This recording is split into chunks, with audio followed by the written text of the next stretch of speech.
moom il faut ñu am xaalis bu takku bi lenn la soit Sénégal moo koy génne wala ñun ñu mettre ñu en orbite comme man bëggoon naa dem Richmond dama waroon def foofu benn congrès foo xam ne da nga gis lu mot 180 fédérations bon donc boo demee ci 180 fédérations yi am na fédération yoo xam ne am nañ doole bu ma demoon foofu mën naa woyaani je m'excuse ci mot bi mais mën naa woyaani toog wax ak gaañi parce que à l'époque temps boobu feebaru ma woon maa ngi ne woon cocc dama doon jël sama billet avion dem ay Italie gis sama partenaires yi foofu man indi naa fi benn ambulance pour fédération à l'époque indi naa fi lu ma 12 vélos de course qui valait très cher loo xam ni par exemple man Italie lañ ma ko maye ma indi ko loolu tamit mun naa ko mais man bu fekkee man damay jël sama xaalis di wër àddina bi di jël sama billet avion di ko fay di wuti loolu xam nga loolu du ma ko mun léegi nag dafa am benn système boo xam ne état bi mënul def lépp comme que état bi mënul def lépp il faut ñu woo ñu toog ñu waxtaan affaire bi du ñu toog ci arbitrage ñu wax ko bon kii day génn Sénégal day sànni xaalisam je pense il faut ñu woo président fédération yi ñu xool nit ku nekk ban ressource la am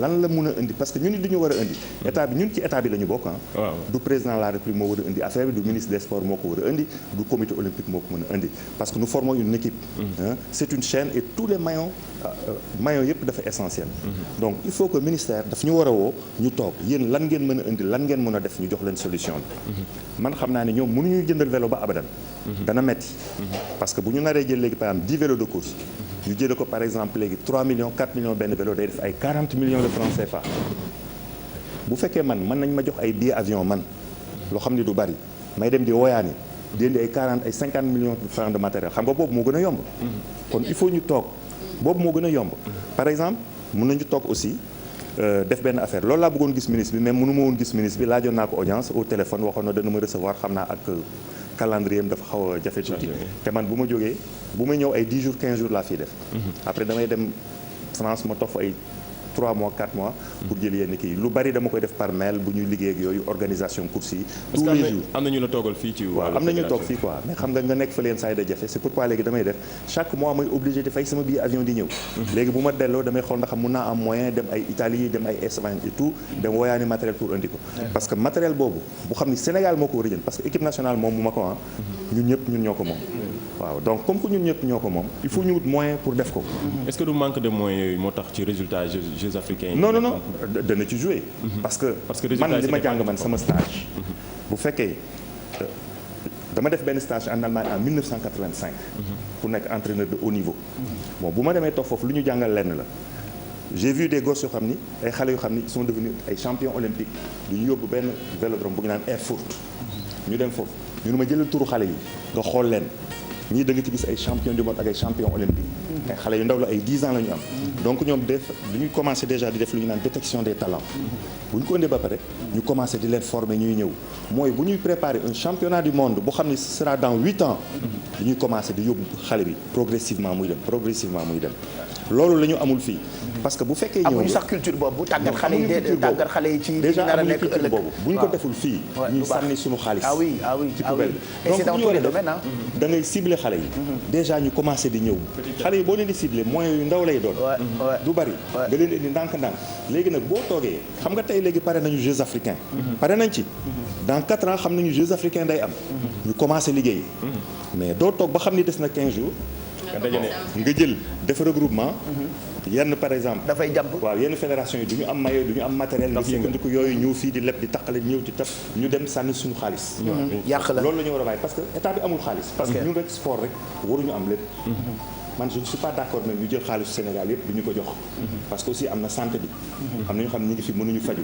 on a besoin de cadre xale yu ndaw yaa ngi fi ay élèves la donc ñun sportif yi bu ñu fi nekkee di yuuxu ci kaw di mbébét yenn saa yi nag damay yuuxu di mbébétu gaa ñëpp di ma dégg il le faut mbébétu kay mënu cee ñàkk mais bu ma ko defee après sax damay rus dama naan mais man li may wax xanaa man du ma nit wala lan parce que am na ñoo xam ne ñu ngi fii bëgg a dee ci hôpitaux yi mënuñu leen jëndal sax benn piqûre pourquoi ñu jël lépp loolu moo tax man maa ngi mais ku ne ak li la ñor man li ma bëgg a xam rek mooy tolluwaayu équipe nationale bu cyclisme fii ci Sénégal seen ay compétition fan la ñu toll actuellement ak yi ñu fi organisé man je trouve que coureurs sénégalais yi baax nañu quand même mais il faut ñu yóbbu leen ci benn niveau boo gisee par exemple suñu niveau xaw a tuuti par rapport ak yenn équipes yi c'est-à-dire que dafa équipe baa ngi dem ci compétition yu mag yi waaw compétition yu mag yi parce que dafa am lu ñu naan Africa Tour dafa ko nekk comme benn genre tournoi léegi Africa Tour day am ay points yu ñuy décerner par exemple yenn vainqueurs yi. D'accord. c'est-à-dire que léegi nga ñëw Tour du Sénégal dafa am ay points nga gagné première étape am nga tant de points.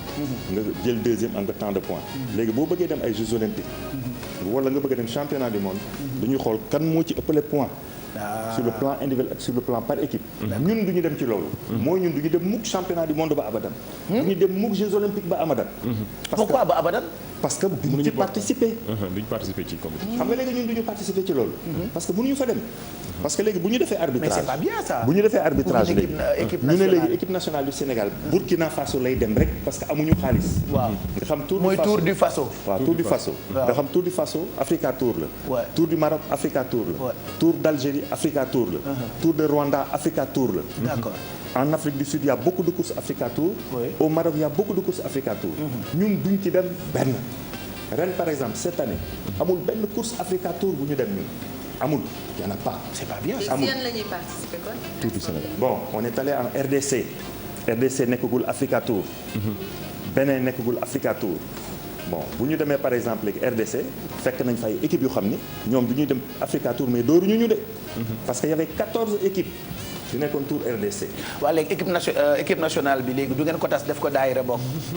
non man daayira xanaa ma nekk sëriñ bi oui parce que lu toll ni équipe nationale quand même c'est vrai que métti na mais ñun on veut voir nos équipes yu mag yi di dem ci compétition yu mag yi.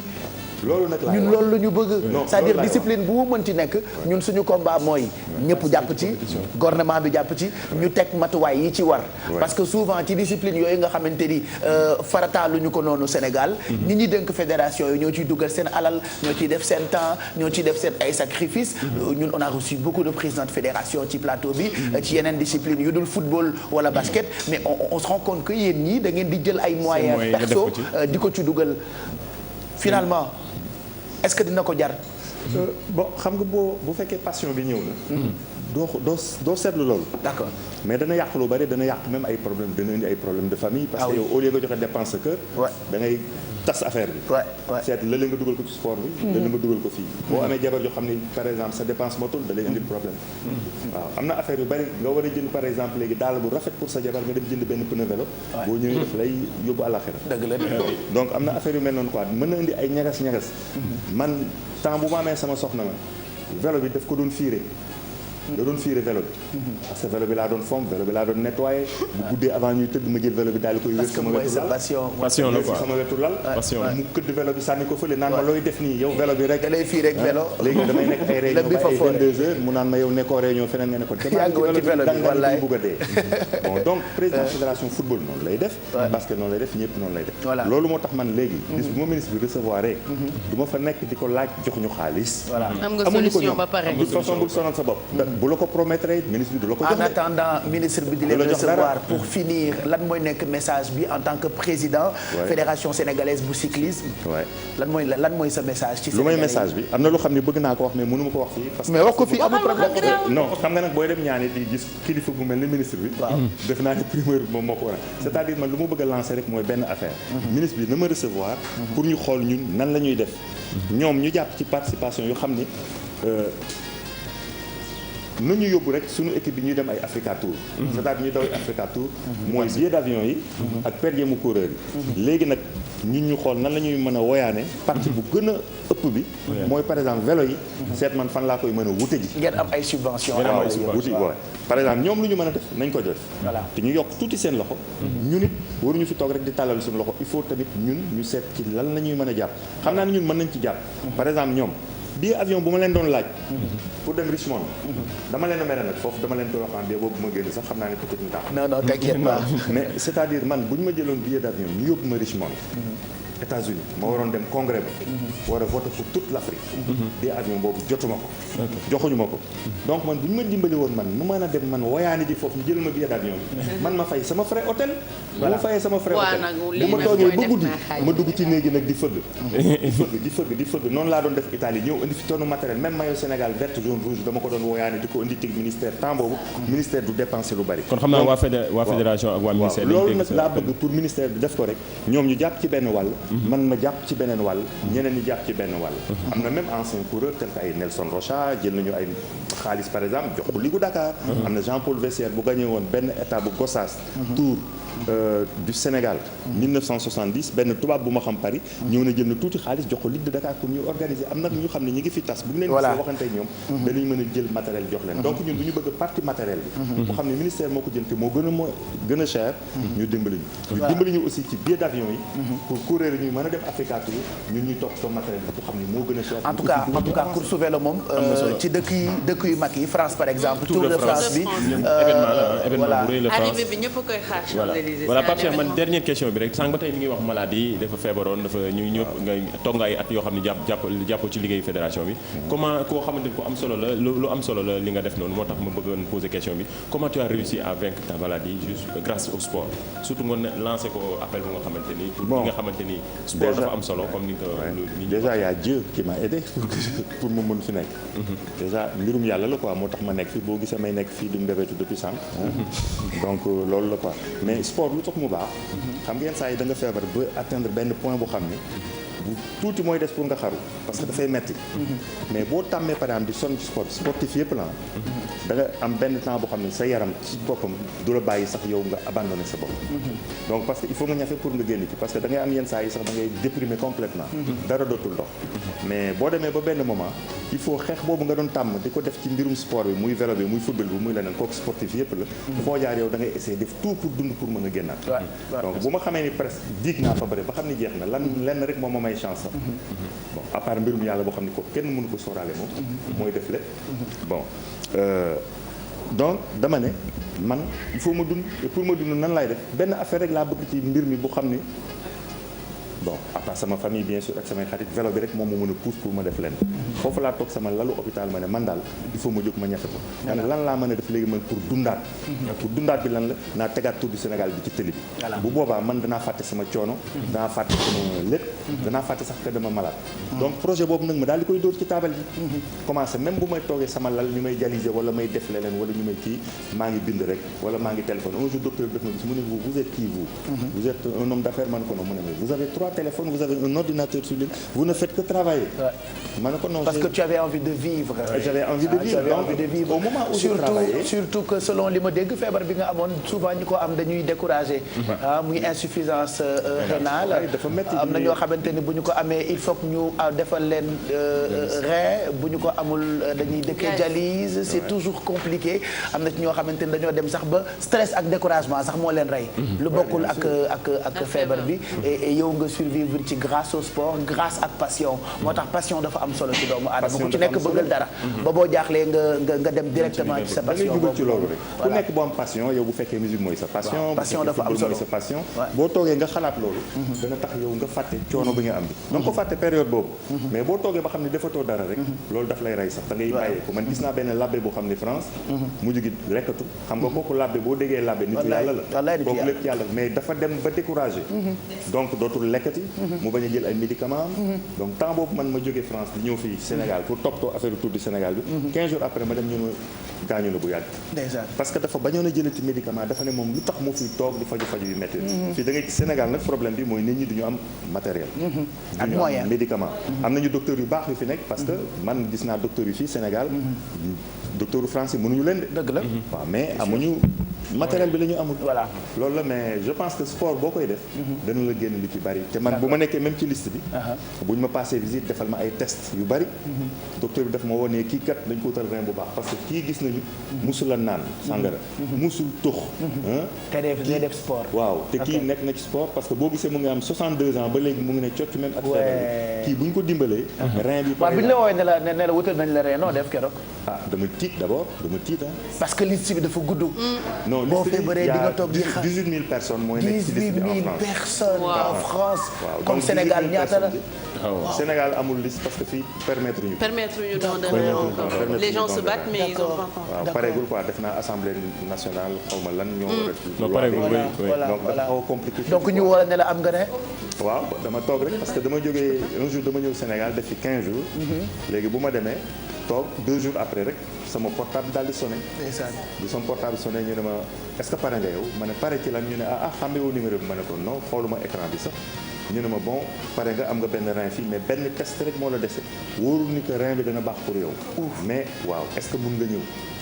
bon léegi nag bu ñu ma ko waxee nag man dama tiit dama na doon dellu ginnaaw de. waaw parce que maa ngi ci liste bi depuis juróomi at. mais bu ñu la woowee nga xam ne yow da ngay jaar ci table d'opération bi mën nañ la opérer dootoo jógati mukk ba abadan.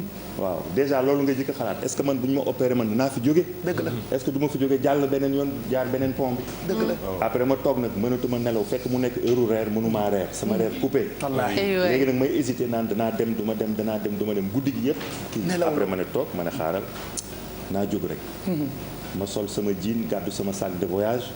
sama sac à dos rek dem jëli taxi fekk ambulance bi tardé ma daal dem ñu ne ma bon toogal fii juste bu ma ñëwee xam nga bu ñu ko jëlee ñoom dañ la may benn temps tuuti quoi pour nga xool ñu def. réfléchir waaw mais rein bi xamoon nañ ni dana pare à telle heure. d'accord ñoom xamoon nañ ko programmé woon nañ ko. ok juste ma ñëw fekk muy état bu Tour de France ma commencé tëdd ci lal bi ñu may perfusé may xaar benn kii bi. temps boobu nag may seetaan état bu Tour de France ak ñu ñëw rek taxañ ma ne ma sayee rein bi baax na ñu yóbbu ma nag. waa gi ne ma vous êtes prêt ma ne je ne sais pas. ñu ne ma rek ñu arrêté waat kii bi.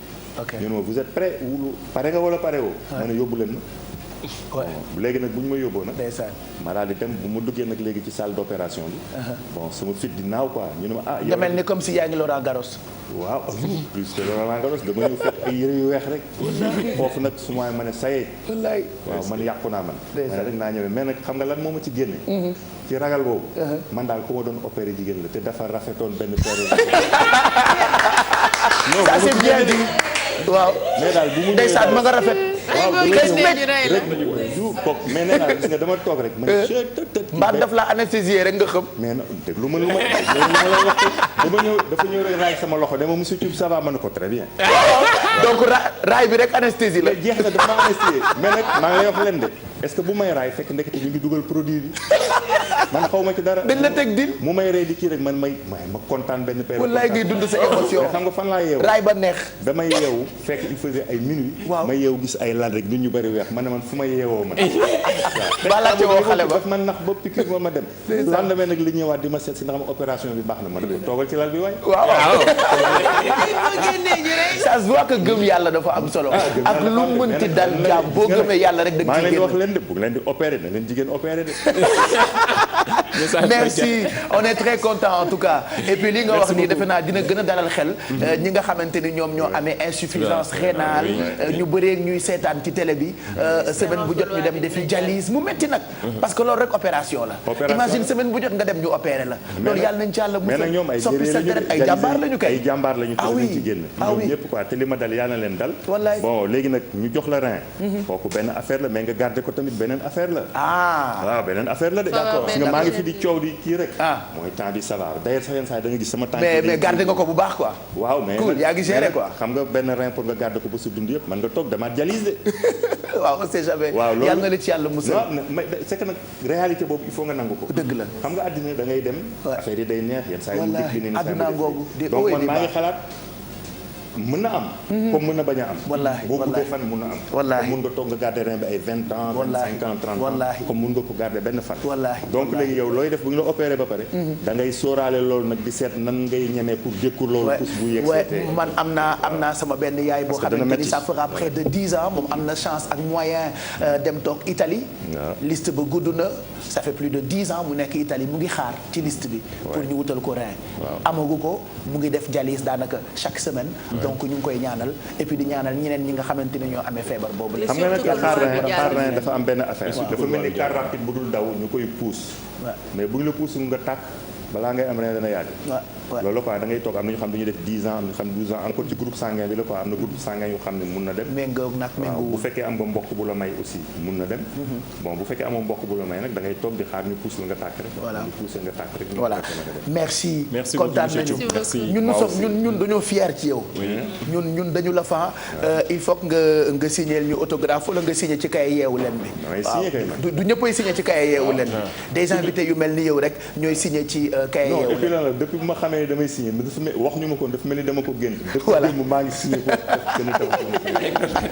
merci beaucoup Michel Thioub di fàttali ne yow yaay président fédération sénégalaise de cyclisme et puis tamit nga waxtaan ci feebar bi la daloon suñu borom suturaal la ci ba nga am rein muy insuffisance rénale et tey ça nous a permis de penser à tous ces malades qui sont en train de nous regarder yow tamit ñu ngi lay gërëm bu baax Mamadou Ndiaye ci ni nga ñu ko indilee muy Michel Thioub gërëm tamit Abdoulaye Der ndax moom tamit jàpp na tey ci possibilité bi ñu am ba recevoir président Michel Thioub merci en tout cas la loi passe pour que ñu mën a maire Sénégal parce que ça fait longtemps que ñu ciy waxtaan mi ngi assemblée ñu ngi koy voté en attendant nit yi ngi xaar jalis que c'est lañ mën def donc pitié faites passer cette loi parce que nit yi soxla nañ ko je pense voilà un bon message. merci en tout cas allez mbokk yi ñu continuer j'allais dire continuer ñu continuer jotaay bi 9h12 mooy doog a jot ba tey ñu àndandoo ak yéen dañuy ñëw jàll léegi nii ci parmi nous mais d'abord on va regarder un peu pour voir ce qui se passe ailleurs comme ñun itam dañoo sopp fépp la ñuy dugg actualité bi itam yenn saa yi dañ ciy dugg xuus ci pour permettre leen ngeen mën a xam li xew ci réew mi y a plein de gens qui ne regardent pas les infos mais yeewu leen la ñuy seetaan donc ñun tamit on est obligé de temps en temps ñu wax leen yi nga xamante ni moo xew alors après Paris ak Mali Bamako Tunis tamit démb am na attaque terroriste ci bus boo xamante ni ñi nga xamante ni ñoom ñoo ko attaqué mu ngoog comme on le voit sur ces images donc bus bi daanaka délégation wu présidence la woon ñoom ñoo ci bëri ay nit yu faatu donc fi mu ne ña nekkee ca Tunisie nee nañu attaque la contre la démocratie tunisienne attentat bi nag dafa visé woon bus boo xamante ni mu ngi bokk ci garde présidentielle bu Tunisie donc loolu moo nekk actualité bi nga xamante ni démb ba tey lëmbee na réew mi et que télévision Futur Média mu ngi koy suivre en tout cas on en a marre di dégg yu ñaaw yi nga xamante ni ñoom non seulement dañoo ñaaw ñoom ñu koy def boo gisee seen ay photo xaw ma ay kamikaze la ñu xaw ma ñaaw nañu seen gémmiñ xeeñ bizarre nañu soof nañu et puis li ma naqari ay xale lañu ils sont qui pour imposer ñu nu ñu war a moi je m'énerve là nag je commence à m'énerver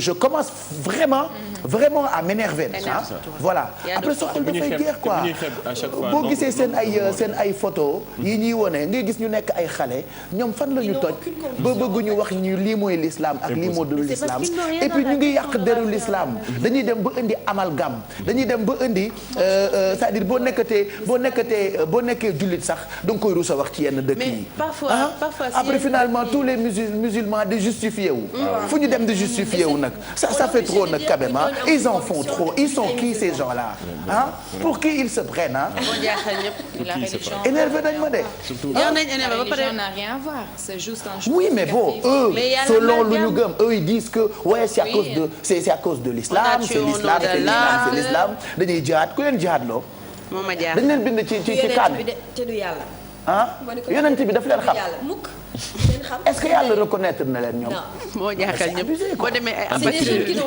ku ñu xool ne la mécréant oui. ça devient grave imposer seen loi ci monde bi et puis bu ñu xeeb Pape Cheikh comme ni nga bu ñu xeeb ay 12 morts yi ñuy def noonu 12 morts 14 morts. 12 morts nga wax un mort rek dafa garaaw bu ñu xeeb loolu parce que à chaque fois loolu dafay. un mort xam nga un mort lan doomu aadama bu ñu rey. nga coupé vie am dagg ko. noonu la ñuy def moo tax ñuy ciblé attentat yi à chaque fois bu ñu ko defee dëkk bii. tey dakarab naa ban doomu aadama du yàllaa ko njëkk seetlu bu ma ci wax ko ci alxuraan bëggul ku toroxal doomu aadama après yow nga ni ok d'accord vous êtes des mécréants je vous tue. ba pare ñoom sax yàlla la mooy ñu pays francophone yi man seetlu analyse bi ma ci def mooy gis nga après France Mali gis nga Tunisie pays francophone yi mais amaan na beneen ñu ne que dafa amaat prise d'otage en France aussi. oui mais boobu moom banquier bi la boobu kii la affaire xaalis boobu moom seen biir ma nga xewee Roubaix boobu moom directeur banque ba la waaw boobu moom na des France rek ay Samba Boy ay woyu ñoo fekk directeur banque bi yóbbu ko moom ak ay doomam kidnappé ko pour mu yóbbu leen ci bureau ba jox leen xaalis foofu nag ça a mal tourné il paraît que y a eu un mort ce matin je l'ai entendu sur les infos mais heureusement ba directeur de banque bi doomam ak jabaram ils sont sains et saufs et ils sont en train de rechercher ñooñu defoon attaque bi donc ça s'est passé à Roubaix en France donc bokkul mukk ak kamikaze bu ñu ko dugal ci loowu avion bi ñu daaneel l'avion russe oui après xamaguñu exactement ñan ñoo nekkoon ci avion bi mais ñoom dañu jàpp ni cible la et tout ça voilà. Qu'est-ce qui se passe dans le monde tu sais c'est un monde de terreur et ça m'énerve.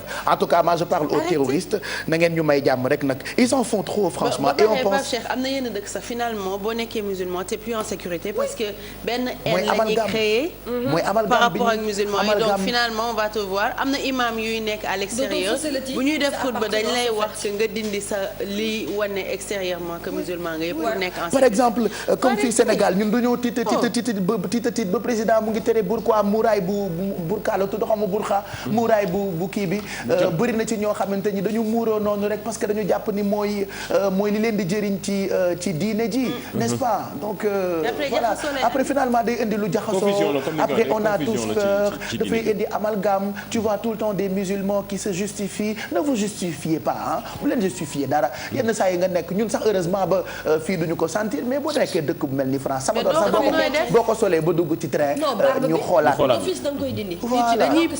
voilà y a pas longtemps selon les infos am na benn avion boo xamante ni bi muy bëgg a décoller ñi ci mujjee dugg naar lañ doon lakk ba dégg naa ñu génne leen avion bi parce que léegi nit ñi dañoo dem ba dañoo tiit quoi c'est grave quoi voilà donc ça s'est passé hier à Tunis capitale bu Tunisie di cong loo xamante ni mu ngi jëmoon ci benn bus présidentiel alors ñoom ñi nga xamante ni nag ñoom ñoo jiite dëkk boobule def nañu ay alerte et que boobu ba tey yokk nañu seen sécurité jotaay bi ñuy préparé ñun itam le 1er décembre di màggalu Touba ñu ngi ñuy wax ni am na ay matuwaay yu am solo yoo xam ne jël nañu ko ngir renforcer sécurité bi loolu nag njiitu réew mi jël na ko ak ñi nga xamante ne ñoom la àndal ci lépp loo xam ne jëm na ci wàllu sécurité. On va parler de tout à fait autre chose ginnaaw ailleurs on va retrouver celle qui est parmi nous Chiara. Alors ce matin nous parlons de cette semaine de la langue et de la culture italienne dans le monde. L'année dernière on se le rappelle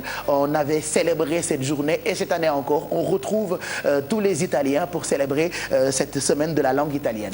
Les Italiens et pas seulement. Voilà. Parce que voilà comme tu l'as bien dit le 2 et 4 décembre à Dakar aura lieu la 15e édition de la semaine de la langue italienne dans le monde. C'est un événement culturel de promotion de la langue de l'italien comme une grande langue de culture classique et contemporaine qui est organisée par les réseaux diplomatiques italiennes. Cette année, le thème qui a été choisi, c'est le thème de la musique. Ouais. Donc l'italien en musique, la musique de l'italien. Bien sûr, l'italien, c'est un moyen de diffusion de la langue italienne. Par exemple, la lyrique italienne est connue un peu partout dans le monde. Et il faut le dire, je ne sais pas si vous le savez, que l'italien est la 4e langue la plus étudiée dans le monde. Ah. C'est une donnée quand même étonnante parce que voilà, c'est ça comme tu l'as dit. Voilà, c'est la 4e langue de diffusion après l'anglais, l'espagnol et le chinois. Ah. Et ça va vous étonner, avant l'allemand, le français et le portugais. Donc voilà, une moyenne de diffusion, comme on l'a dit, c'est justement la musique. Avant, c'est la 4e langue la plus étudiée dans le monde. Ça a étonné même les Italiens. Parce que les moyens de diffusion ont été plusieurs. Par exemple, il faut dire que l'Italie a eu une forte émigration le dernier siècle. C'est 40 millions d'Italiens qui ont émigré un peu partout dans le monde. Et il faut dire aussi que la langue italienne est diffusée à travers les immigrés qui arrivent en Italie et qu'une fois retournés chez eux, ils parlent l'italienne. D'accord. Je vais vous montrer un petit vidéo qui a été produit par la Farnesina italienne et en collaboration avec l'ANF, l'Association nationale des familles émigrées, qui a été tournée à New York. Je vous laisse avec la surprise. Aïcha.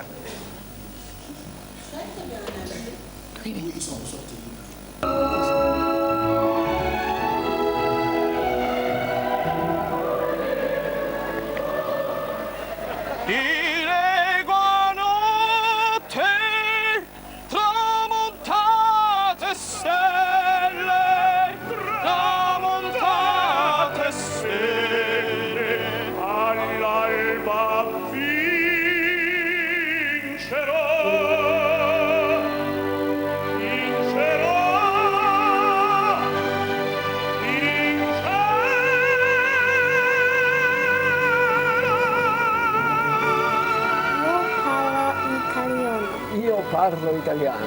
Io parlo italiano. Io parlo italiano. Io parlo italiano. Io parlo italiano. Io parlo italiano. Io parlo italiano. Io parlo italiano. Io parlo italiano. La musica parlo italiano.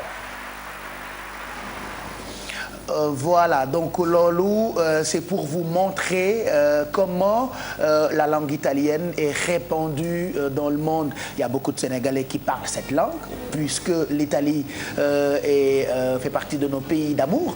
Il y a beaucoup de Sénégalais qui sont là-bas, beaucoup de Sénégalais parlent italien, Bijou, moi, il y a d'autres Sénégalais qui parlent cette langue. Mado aussi. Mado qui parle italiano, moi je parle italien, n'est-ce pas? Alfie qui parle un peu de italiano, parce que ça ressemble à sa langue. Alfie, mon amour, que j'aime, n'est-ce pas? damay waxaat kay ñu daggaat.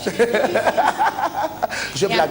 Donc c'est une langue qui est très répandue. Bien sûr, comme on l'a vu dans la vidéo, la musique parle italien. D'ailleurs, Youssou par exemple, il a chanté avec pas mal des artistes italiens. Tout à fait. Et aujourd'hui, on a deux invités qui sont venus ici. Je vais les recevoir. C'est l'artiste Vio McFly et le premier secrétaire de l'ambassade d'Italie à Dakar, Dr Ballerini, qui sont avec nous et qui vont nous parler un petit peu de cet événement qui aura lieu les 2 et 4 décembre. Je laisse la parole au Dr Ballerini. Si vous voulez un peu nous dire qu'est-ce qui va se passer la semaine prochaine à Dakar. Merci. Voilà, merci pour l'invitation. Comme je l'ai anticipé à Chiara, la semaine de la langue italienne, c'est une initiative culturelle traditionnelle parce que le ministère des Affaires étrangères en Italie l'organise dans tout le réseau diplomatique italien depuis 2000 ans. Donc on est arrivé à la 15e édition. Et cette année, le fil rouge, le sujet plus important, c'est la musique. Comme vous avez vu dans la vidéo qu'on a produite au ministère. Et voilà, cette année, on a donc décidé sur la base de ce fil rouge d'inviter des musiciens, des artistes qui ont témoigné, qui ont eu en lien une relation avec l'Italie très étroite. Vieux McFly qui a travaillé beaucoup avec un de peut-être le plus important bluesman en Italie qui était Roberto Ciotti qui est disparu en 2013 malheureusement et il y aura dans nos événements aussi un autre artiste italien qui s'appelle Ivano Fortuna et qui est un spécialiste de la pizzica. La pizzica, comme vous le savez, c'est un rythme traditionnel, une danse en effet traditionnelle de l'Italie du Sud. Et on a trouvé que c'était bien de mettre en contact un artiste sénégalais comme Vieux qui a quand même une dimension, on pourrait dire, innovative du genre du blues. Et Ivano Fortuna qui est spécialiste dans un rythme qui ressemble un peu aussi les rythmes africains. Donc très court, il y aura 3 événements. Une table ronde à l'université qui est dédiée spécifiquement aux étudiants d'italien qui sont beaucoup à l'université ici à Dakar. Donc on va parler un peu des rythmes traditionnels et de l'importance de la musique dans la culture italienne et aussi pour souligner comment la musique est un trait très important dans les liens entre Italie et Sénégal. Après, on va faire comme normal, comme on a toujours fait aussi dans les éditions passées, une projection d'un film. Ça sera Noi Credevamo. Noi Credevamo, c'est un film de Mario Martone, un metteur en scène très connu, qui a produit aussi un film sur Giacomo Leopardi, donc la langue retourne toujours. Et c'est un film sur l'unification italienne, pendant laquelle aussi la musique a joué un rôle très important avec le compositeur Verdi.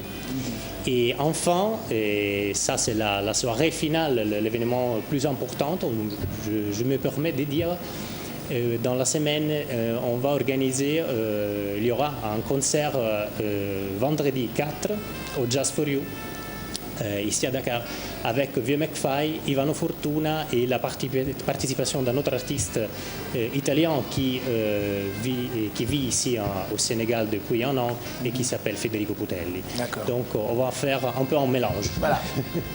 Mais c'est bien alors. Donc ce sera une semaine où tout le monde pourra découvrir tous les aspects de la culture italienne, c'est ça? Surtout la langue, et la musique qu'on vient de le dire. D'ailleurs, je voulais en profiter aussi de la présence de Vieux McFly, parce que vraiment, je crois qu'on parlait tout à l'heure dans les coulisses des liens très forts qu'il y a entre le Sénégal et l'Italie, grâce à la diaspora sénégalaise et aussi à la croissance de la communauté italienne présente sur le territoire sénégalais. Mais je voulais savoir cet lien entre la musique, les traditions, n'est-ce pas, Vieux McFly? Bonjour les amis. En fait, la musique, c'est la rencontre, l'expérience avec Roberto Ciotti avait déjà commencé. Et ça continue avec Ivano, ça continue avec d'autres artistes italiens. Et je crois que le propre de la musique, en fait, c'est l'échange. Et je crois que l'Italie... En fait, en quelque sorte, c'est un peu ma seconde demeure parce que je m'y rends très souvent pour des activités culturelles. Et surtout, ça a été favorisé par un monsieur qui représente l'Italie au Sénégal, son Excellence, monsieur Arturo, et qui est très culturel comme ambassadeur. Et qui aime le Sénégal, qui adore le Sénégal. C'est notre ami Arturo. Et qui a vraiment, exactement, et qui, je crois que c'est... si vous voulez, si quelque chose marche, c'est parce qu'il y a quelqu'un qui est à la base. Et je crois qu'il a été beaucoup à l'initiative de tout ça. Après, entre le Sénégal et l'Italie, c'est une très vieille histoire. C'est une très vieille histoire, exactement, comme tu le dis, Pape Cher. Et ça continue l'expérience. Parce que la musique, je crois qu'aussi, c'est un véritable trait d'union entre les peuples. Tout à fait. Ce que la politique ne peut pas résoudre, c'est la musique qui peut le faire. Et je crois que l'occasion nous a été donnée ici aujourd'hui, dans le cadre de la semaine de la langue avec M. Ballerini, certainement, qui ne va pas me démentir, qu'il y a beaucoup de choses en perspective et je crois que ça ira. Voilà.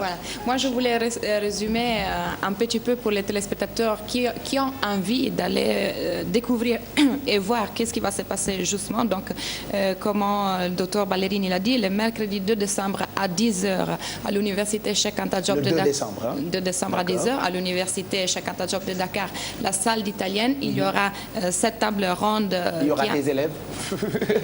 Et pas seulement tout le monde, avec comme thème la musique entre rythmes traditionnels et contamination, l'Italie et le Sénégal, avec plusieurs invités, entre autres Vieux McFly. Et puis il y aura la projection du film, toujours le mercredi 2 à 8h30 le soir au restaurant Ciao Italia, toujours en ville, à côté du marché Carmel. Et l'événement qui clôture un petit peu cet événement, ça sera, comme le docteur Ballerini l'a dit, le vendredi à 22h30 au Jazz for You, le vendredi 4 décembre, avec un concert en musique avec Vieux McFly. Pas seulement, on aura Ivano Fortuna qui nous montrera un petit peu la musique traditionnelle italienne, en particulier la pizzica, et Abdou Federico Putelli, je suppose qu'il est musulman, justement. Un Italien qui fait du jazz. Voilà. Donc je vous invite. On viendra. Toi tu parles italien. Mais j'ai une question pour vous sur les plateaux.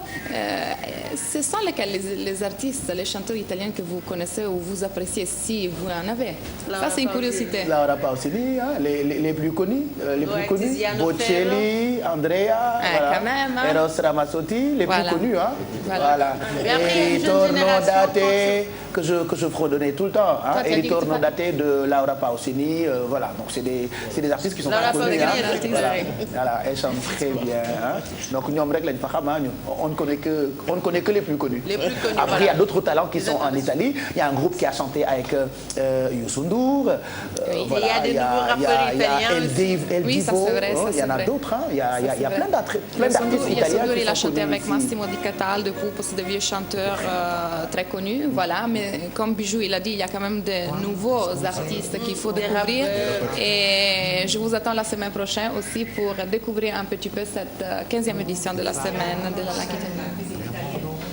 La cuisine italienne. La cuisine, la gastronomie italienne. Vous demandez à la personne qui n'est pas trop... Non, moi la cuisine. Cette année, c'est pas la cuisine, mais plutôt la musique. L'année prochaine, on va amener... Mais quand même, pendant la semaine, il y a des dégustations de plats italiens. Et un des événements, ça sera dans un resto italien, Ciao Italia, donc pourquoi pas. Moi, je ne vais pas cuisiner, donc il faut essayer. Voilà, donc ce sera à partir du 2 décembre. Voilà, le 2 et 4 décembre à Dakar. Tout le monde. Voilà. Merci beaucoup, Monsieur Fabio Ballerini. Je rappelle que vous êtes premier secrétaire de l'ambassade d'Italie.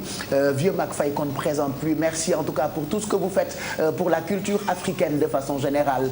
Pour Sénégal, yaa ngi ñuy représenté fu ne. En tout cas, merci. On vous verra donc à l'occasion de cette semaine de la langue italienne. Voilà, ñu ngi lay gërëm quoi. ñu ñu tàyyi ci di la gërëm. Merci depuis très longtemps ngay sigil drapeau bu Sénégal. Voilà. jërëjëf Pape jërëjëf. Merci beaucoup jërëjëf. Grazie. Voilà. Merci. Et puis nous remercions notre ami Arturo, son excellence, qui est très gentil, notre ami Arturo, ambassadeur d'Italie au Sénégal, ainsi que toute son équipe. Cara, on te remercie aussi pour parmi nous. Donc on a eu la chance donc d'avoir des invités qui nous ont parlé donc de cette semaine de la langue italienne et de la culture italienne dans le monde.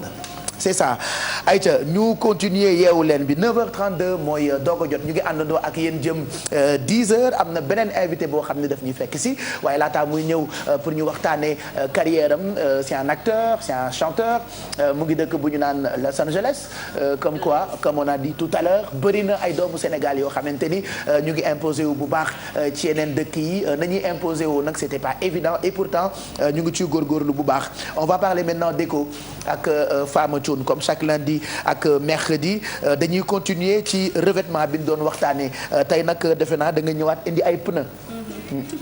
Bonjour à tous. Alors tey comme lundi li ñu ko waxtaanee woon on a parlé de revêtement mais bii pas bële passé on a parlé de parquet au fait. Ouais. Alors bii nag dañuy ñëw ci recyclage carrément dañuy revaloriser li nga xamante ni moom mooy certains déchets dañ leen di jël ñu dundalaat leen. Alors tey dañuy waxtaanee pneu dañu koy transformer def ko ay carreaux. Ah ay carreaux ah. Carreaux oui. Pape Samba man de bu ngay wax pneu pour man dañuy jël pneu bi ruyal ko lal ko. Oui et puis pneu moi j'ai vu un artiste yaa ngi ma ko doon wax keroog xam naa di nga ko seeti. moom day jël pneu transformé ko mu nekk fauteuil toogukaay table c'est très beau quand tu nous as montré ça la dernière fois je me suis dit que c'était beau ah. kooku benn artiste la mais am na ay jeunes yoo xamante ni franchement dañoo très talentueux ñoom ñooy jël pneu yi actuellement di ko recycler di ko def carreau. def ay carreaux. ay carreaux ça je savais pas. alors ay carreaux lañ koy def yoo xamante ni mën na nekk ci fi nga xamante ni moom mooy espace les espaces ouverts. comme lu ci mel ni les aires de jeu. Ah, c'est comme ñu gis nii à l'image. Voilà. Ça c'est des pneus qui sont transformés comme ça.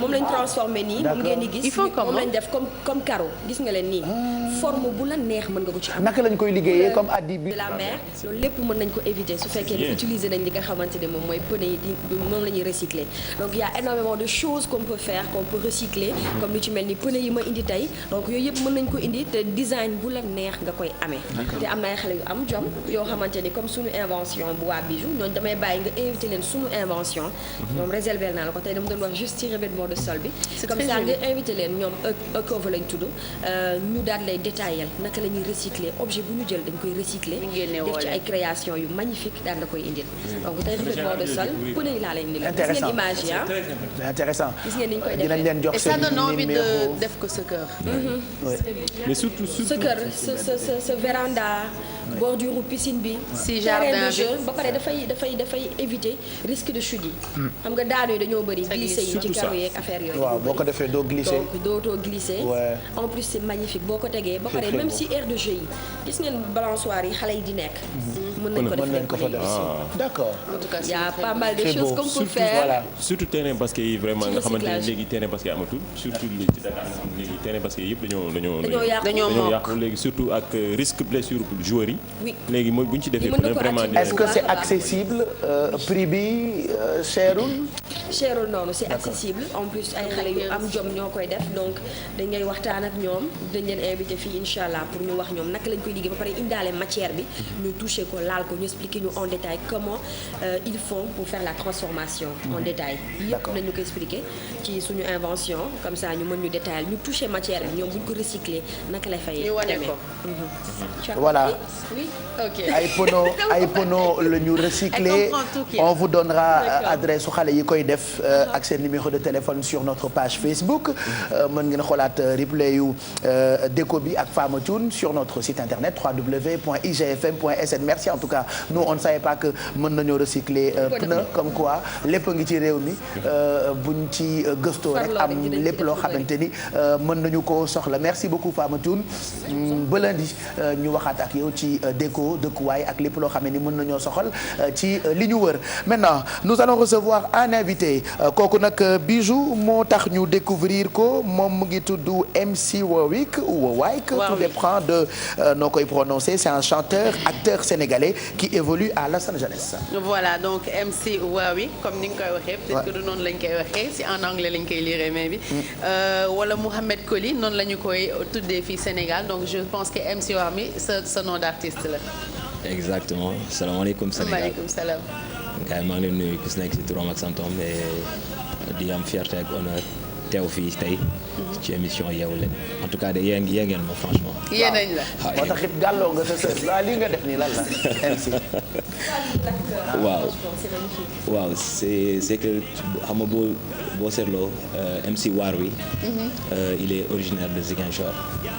donc ku ne Ziguinchor ku ne Casamance wax waxu verdure ku ne Casamance wax waxu sëru rabal cosaan ku wax Casamance aussi nga xam te ni dëkku folklore la ak culture donc loolu waral mélange bi nii te donc mooy ni que tey boo jëlee nation yëpp di nga xam ne ni que vraiment nit ñi wute nañu couleur waaye ni ñu wute couleur ay mbindeef lañu donc am na fu ñuy boole donc looloo waral nu mu tudd couleur bu bëri bi yëpp njaxas bi yëpp suppu kànja bi. indaale sër bi def góoru Casamance. exactement d'accord MC Warwick donc moom tout à l'heure maa ngi leen di wax un petit peu biographie am parce que ci rap musique la commencé woon ensuite voyage yu bëri yi mu doon def ak benn retrait spirituel boo xam ne daf ko defoon daf ko poussé à ce que muy bind ay textes changer style de musique def world music ba pare dem États-Unis au niveau de Los Angeles nekk foofu di jouer ci ay films yu ci mel ni Grimm ak The Libanian naka nga def ba percer au niveau des États-Unis parce que Los Angeles gis nañu chaque année il y a ay multitude de jeunes yu dem foofu pour nekk acteur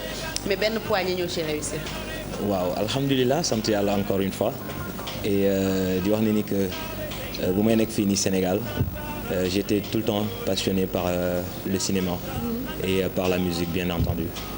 et mais malheureusement yow yaa am gën a xam Sénégal tu vois donc da ngay am ay rêves ak ay ambitions ak créativité mais boo seetloo benn instant du dem tu vois et dama jëloon rêve yooyu noonu ak ambition yooyu dëxañ ko bu ma ne ba su ma génnee naa nekk loo xam te ne moom laay gën a cultiver et effectivement c'est comme ça que ça s'est passé donc bu ma njëkkee génne en 2006 dem c'était quelque chose boo xam te ne ci laa doon liggéey au niveau du Maroc ambition boo xam ne maa ngi ko doon mûrir en moi et d'ailleurs son premier film bu ma def c'était un film d'entreprise parce que dama doon liggéey ci benn entreprise ma gis ni que voilà les salariés sont un peu mous ils sont pas passionnés ma créé Lip Dub donc le Lip Dub ça consistait à reprendre la chanson d'une personne et de l'interpréter en faisant un film et ça a été une réussite parce qu'avec plus de 94 000 vues donc c'est un salut aussi dans ce sens-là alors ça a commencé au Maroc et une fois aux États-Unis aussi bu ma demee je me suis inscrit autant pour moi dans un site Extras Only.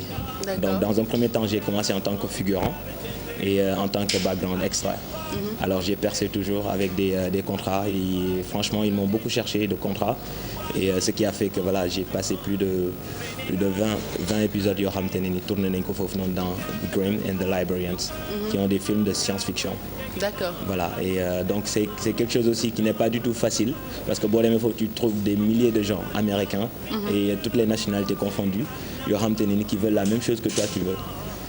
Donc, mais en tant qu'Africain tu penses que à part des figurations wala dem jouer ci benn série am nga chance pour tey nekk à l'affiche de benn film à gros budget par exemple. Bien sûr. Est-ce que du am barrière ou langue wala ñu lay waxu da nga am benn accent wala. moo tax it gisoon extrait film bi moo ñu doon gënal sax.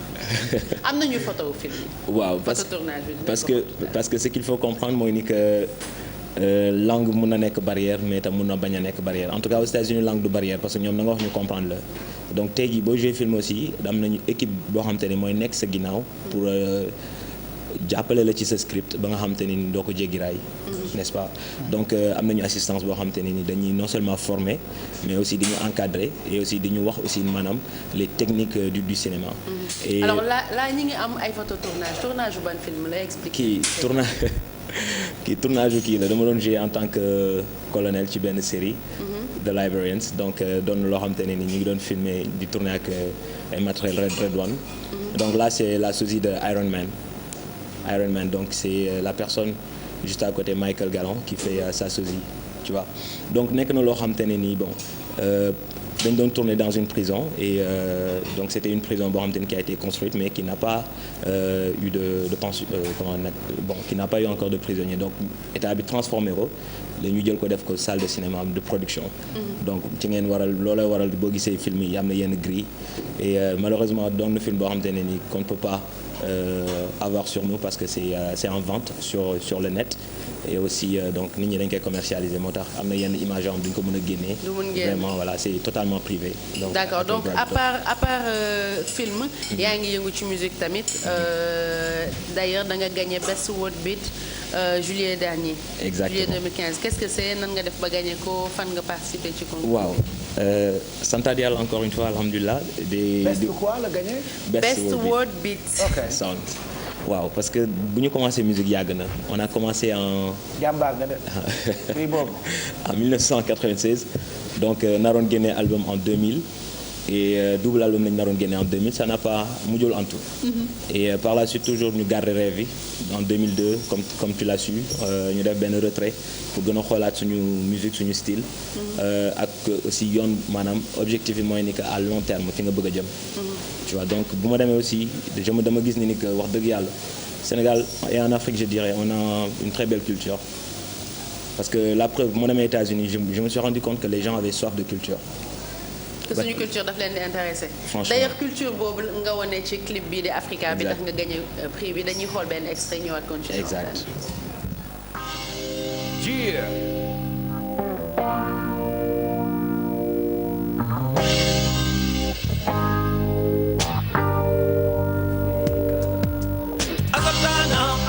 Seila Natara Aningdolore Yamata Andamta Yarafan Dunyabe Tende Ask me why, I will tell you. Ask me why, I'm gonna tell you. What my means my home, sweet home.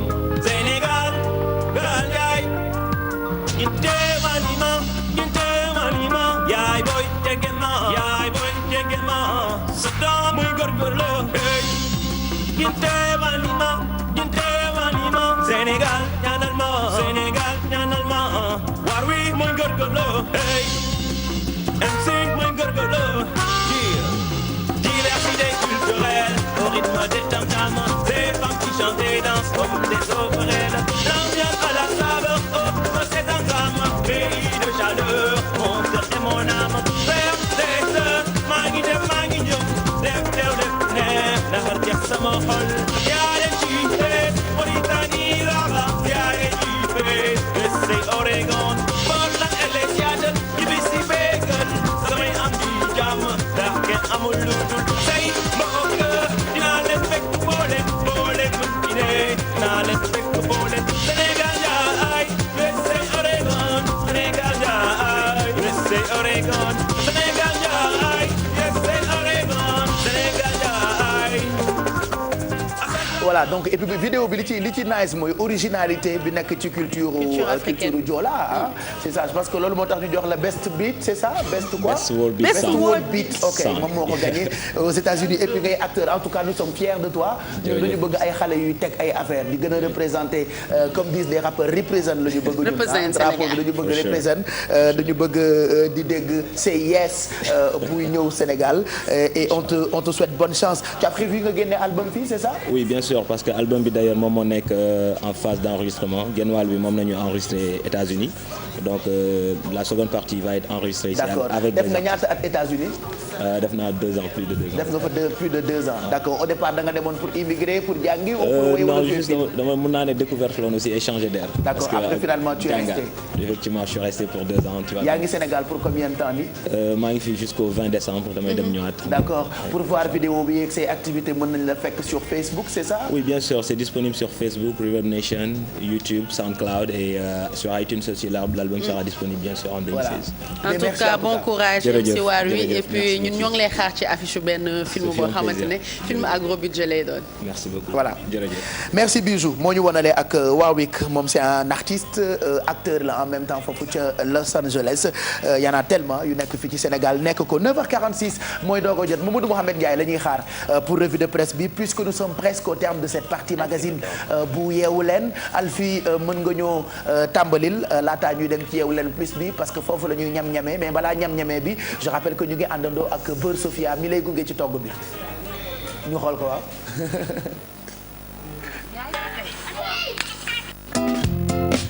bi ci vitamine yu bëri la ñu àndal bis bu jot ci waañ bi donc tey comme chaque mercredi Alfie dafay toggal xale yi ay crêpe lan crêpe bi dégg naa dafa am naajo. dafa am dafa orange donc benn colorant alimentaire lañ ci def. ah d'accord colorant alimentaire pour inciter xale yi ñu am appétit parce que xale yi il faut rappeler que couleur daf leen di attirer. waaw juste pour ne pas faire ay crêpe nature moo tax ñu colorer ko orange. juste rappeler que abricot sec yi ñu ciy def couleur bi tam dafa orange. donc ni comme ni ñu koy defee Pape Cheikh toujours avec les beurre Sofia dañ ciy tibb tuuti defar sunu sauce bi nga xamante ne maanaam farce bi nga xamante ne moom la ñuy def ci biir crêpe yi. donc soxlawul muy bëri tuuti beurre Sofia rek parce que daf koy enrichir en produits laitiers ba pare andi ci ay vitamines A et E yi enrichir beurre Sofia donc ma am vitamine benn mélange fruits secs muy abricot raisin sec ak banane boo xamante ne dama ko daggat donc moom may servir sama farce bi nga xamante ne moom laay def ci biir crêpe yi avant ma koy rouler donc sànq ñëw nañu ci njëriñu fruits secs yi nga xamante ne li mu mën a def suñu yaram juste rappeler que dañ ci yokk ay fruits nature muy banane di orange parce que orange yi ma fi am ci suba dama ko pressé ci biir presse agrume bi pour mën a retirer jus bi donc jus bi laay jël ñu liggéey ko sama farce bi nga xamante ne banane ak abricot ak raisin sec moo ko composé donc bàyyi ko mu xaw a compoté maanaam mu xaw a mel ni lu dang donc li moo may servir sauce bi moo may servir farce bi nga xamante ni moom lay dugal ci biir crêpe orange yi nga xamante ni dañ koy enrouler def ko ay forme cigare enfourner ko ci def ko ci four bi enfourner ko pour bu génnee andi benn effet croustillant ak effet moelleux ci biir. ah c'est beau. donc compoté bi pendant 5 minutes donc bu génnee lii la may jox maanaam banane bi dafay jaxasoo ak raisin sec bi. ak abricot bi def naa ci tuuti suukar tuuti cannelle ak jus d'orange pressé. donc wengalal sa bool tuuti gisuñu wengalal tuuti. donc dañuy jël maanaam crêpe yi. juste rappeler que crêpe du kase ay crêpe au sucre wala crêpe Nutella. wala crêpe confiture. donc mën nañu jël yoo xamante ne farce yoo xam ne ñun ñoo koy defaral suñu bopp. et puis loo xamante ne dafay baax ci développement xale yi parce qu'il faut rappeler que mercredi c'est pour les enfants. donc y a rien de tel nga jël sa benn crêpe sucrée. laal ko ci sa plan de travail nga tibb tuuti ci sa farce banane abricot ak raisin sec donc def ko ci biir daal di koy bërëng maanaam rouler ko ba nga xam ne farce bi du génn donc dañ koy rouler nii jël ko tegaat ko maanaam enfourner waat ko def ko deuxième cuisson ci four bi nga xam ne bu génnee dañuy am benn effet croustillant ci kaw pap ak benn effet moelleux ci biir xam naa bu ñu ñëwee ci Yeewu Leen plus bi yow boo dégusté di nga mën a wax ndax effet bi ñëw na. donc juste nii rek laay def terminer sama farce. terminer crêpe bi bu saful crêpe du ñu fay. waaw bu saful crêpe moom bul fay. d'accord waaw. ok donc damay terminer crêpe bi terminer farce bi Pape Cheikh. ok toujours avec les beurre Sofia ci kanam ñu dellu si. allez donc tu vas rester avec moi ci Yeewu Leen plus bi juste après permanence lay doon keps lañ ci àndal moom itam mu ngi préparé wu ci ginnaaw on vous souhaite encore une très bonne journée Mamadou Mouhamed Ndiaye moo yegg si léegi pour revue de presse bi ginnaaw revue des titres bi 7h jotee ak Fatima Ba Diakhaté Mouhamed Ndiaye ñu ngi lay nuyu yow la ñuy àndal léegi nii ci revue de presse bi ayca na gaaw Papis da ngay waaxu pour jox ko tablette bi nga yéexantu ni mel ni kàkkatar lan moo la dal lu muy yoot ni oh allez tu sors ki may waxal nii gisu leen ko ci ginnaaw la nekk mais xel mee dem voilà xel mi dafa voyagé Mahmoud. oui Pape. na nga doxale maa ngi nii rek. ça va mais neexal baat bi maa ngi nii rek. doo wax normalement lan moo la dal. non mais vraiment Mouhamed Ndiaye da ngay déconner ça va na nga def Mohamed. maa ngi nii rek maa ngi sant. voilà ça va. ça va alhamdulilah. mais yow lan la arrêté non mais kii lan moo ko dal. Cheikh Tidiane Diaw dugg ci yaram bi. non mais arrêté quoi. Cheikh Tidiane sort de ce corps. ça va maa ngi nii maa ngi sant boobu lan la. dañ leen yaa dàq revue de presse Sénégal léegi moo tax nga foog ni. nu la neex nu la mais loolu man lu ma wax sénégalais yee ko wax. moo tax ma gëm ko maay waxi bu ko Buse waxoon du ma gëm. lu ma wax sénégalais yee ko wax. xam nga daaw dama plébiscité homme de l'année Kouthia ñu def ko homme de l'année. waaw diggante bi 2015 commencé ba ni muy jeexee amul keneen ku def dara ma bàyyiwaat fa Kouthia. te del xool mooy nekk homme de l'année. ñu ibbi ay rajo ibbi ay télé ku ne revue de presse. moo xool déglu jaar fu ne. xam ni yaa dàq revue de presse Sénégal waa léegi waxu la ko loolu am dafa jar ngay changer baat. jar na ko koy Pape. yow mii koo xool salaamaaleykum maa ngi lay nuyoo. non yow koo xool ba ne ndaanaan la. waaw Pape kooku bu ko neexee sax xilaaf. mais dosé bi pour lan la. non dosé wu ma de. mën ngaa fay rek nga bëgg a takki mool boo yeewoo 4 heures du matin. waaw di wax ba 8 heures nga noppi. bëgg a waxaat 9 heures c'est normal que la voix sa. melal ni nga meloon rek yàgg ma ciy xasaale de. ma ni melal ni nga meloon rek. dafa mel ni yàgg ma ciy xasaale. da nga bëgg a wax ne damaa bëri wax. man commencé wu ma 4 heures. c'est que baat bi foo mu yeewu. melal ni nga meloon rek. munoo jékki-jékki baat bi yeewu na ca fajar ndax yaa ngi xalaas ci RFM ñii def revue de presse. mais nit sax bu sieste bu jugee faaw mu toxoñ ba di Pape. mu ta jékki-jékki rek mel na mel ni. dama lay mbii fa foore rek. Mamadou Mouhamed Ndiaye bàyyi ma ba max la rek balaa wax ji di gën a bëri puisque 9h53 mooy doog a jot Zeyna ngi rak moo làmb sa biir boo noppee rek abal ko micro bi. yéen a ngi fàttaliku maa làmb sa biir. sa biiru rak maa làmb sa biiru rak la ñuy wax am déet. moom nag moo làmb sa biiru rak. daa ko làmb. parce que boo noppee di nga ko abal micro bi mu wax ñu lan la internet yi wax mais en attendant dañuy dem ci revue de presse bi jërë ngeen jëf. ay ca Pape nañu àndandoo ñu ñëpp dem Touba ànd ak L'As mi fa xëy moom lan la ñëwee L'As yéene kaay li ñuy xëyee mi ngook ñëw ci Touba gi nga xamante ne ji jël nañ ay matuwaay ngir taxaw ci wàllu kaaraange gi jëm ci màggal gi yéenekaay bi ne ñu Touba mi ngi bunkerisé wu maanaam ci gàttal daal mi ngi taxaw ci kaaraangeem bëggul benn yoon li ñuy dégg ci coowal terrorisme ak ñàkk kaaraangeeg saay-saay si am lu ñu fa mën a def Abdoulaye Daouda Diallo ministre intérieur am ay kàddu yu mu yëkkati la yéenekaay yi xëyee ko bokk na ci li mu ne lu toll ci junni takk der ak ñeenti téeméer danañ leen fa yóbbu loolee nag Abdoulaye Daouda Diallo ne bokkul ak gendarme yi nga xam ne ñoo ngi leen fay xaar laas moo dikk ci loolu populaire xëy ko feelu moom i dikkee neneen mu di ñeenti ponk yi nga xam ne fa la ñu fas yéene wékk kaaraange gi ci màggaluk ren gi ay kàddu yu bawoo ci Serigne Ousmane Mbacké coordonnateur des commissions du comité d'organisation moo fa yëkkate ay kàddu bokk na ci lim ne Touba ñoom seen xel dal na fa ndax Serigne Touba mi ko sanci mi ko samp kon dana fa def ay ñaan ba dara du fa xew leneen it loolu wax na ko mooy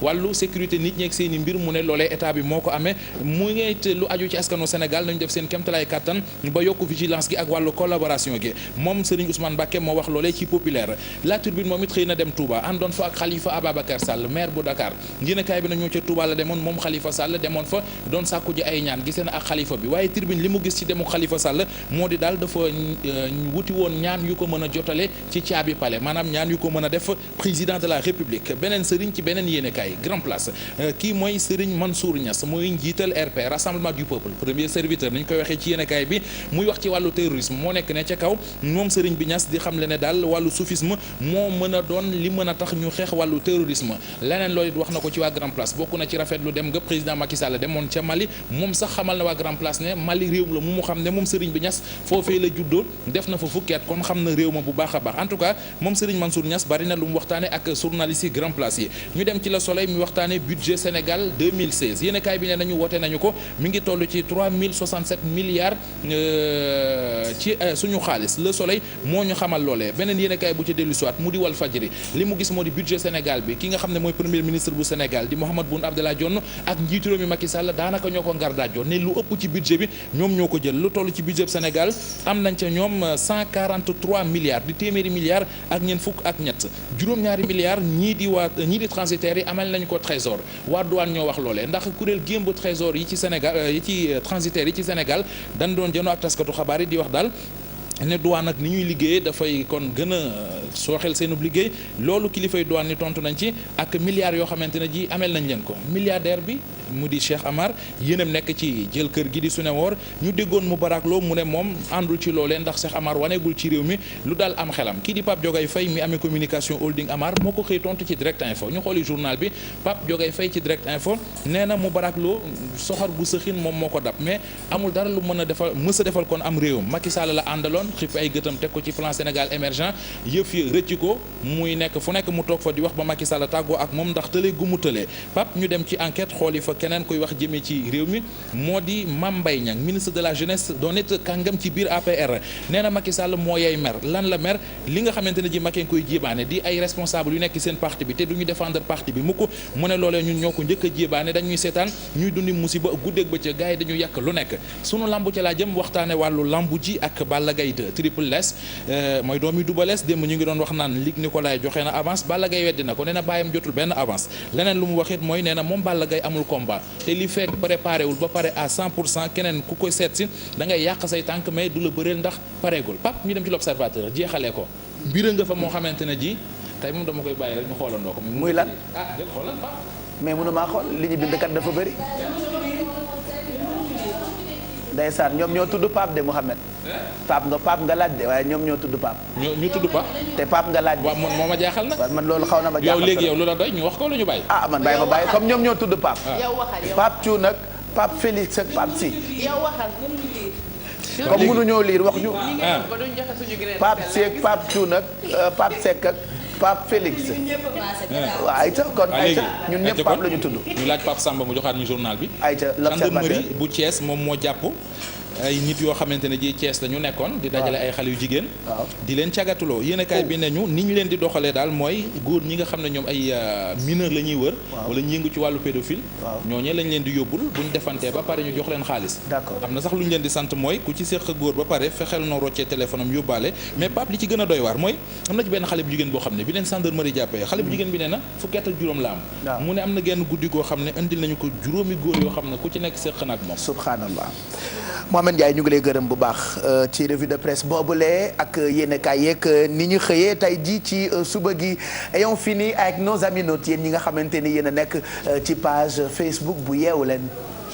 waaw Pape Cheikh sur la page Facebook de Yeewu Leen comme niñ ko tàmm di defee les mercredis tey dañ doon waxtaanee suñu enfance di fàttaliku suñu plus beau souvenir Rokhayataal nee na moom à l'école primaire damaa bëggoon laax su may jàngi damay wër ba xam dinaa gis fu bâche am su dee baptême la rek jour boobu foofu laay toog di xaaraan laax. voilà marqué laax. waaw ñun ñëpp jaar nañ ci. Ibrahima Tall nee na j'aimais les mercredis surtout le soir car mes camarades et moi traversions tous les coins du village dawal mbege c'était passionnant. voilà yow mënoon nga dawal mbege. jaar na ñun ñëpp jaar nañ ci dawal mbege. jàng ba sonn.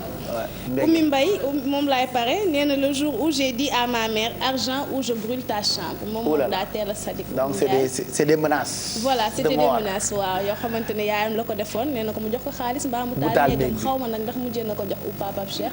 En tout cas les messages se poursuivent et les commentaires sur la page Facebook de Yeewu Leen ku bëgg ree ba tas comme tous les mercredis demal ci biir page bi. voilà donc beaucoup de commentaires ci page Facebook bi juste après Yeewu Leen bi dinañ célébrer anniversaire yi parce que Yeewu Leen plus bi pour yooyu la anniversaire yeeg ambiance beeg yooyu yëpp magazine bi nag jeex na tàkk ñu ngi leen di gërëm bu baax Fama Thioune ba leen di incha allah n'est-ce pas gërëm Femme Design pour sañse bi tey gërëmoo leen. ok tey ñan la waaw. Chiara, merci beaucoup pour parmi nous tey on a parlé de cette semaine de la langue et de la culture italienne dans le monde. Voilà. Rendez-vous mercredi prochain. Inch'Allah. Voilà Bijou si yow tamit ba suba bu soobee yàlla n'est-ce pas. à demain. ok au revoir. merci Mamadou Ndiaye Papa Ndiaye Bale. oui merci à lundi Inch'Allah. à lundi. Inch'Allah. waaw kay jërëjëf. Alfie à tout de suite pour li nga xamante ni mooy Yeewu Leen plus alors laataa ñu ciy ñëw nag dañ leen di bàyyi ak Kebs mu jukkil leen programme suba gi ci permanence.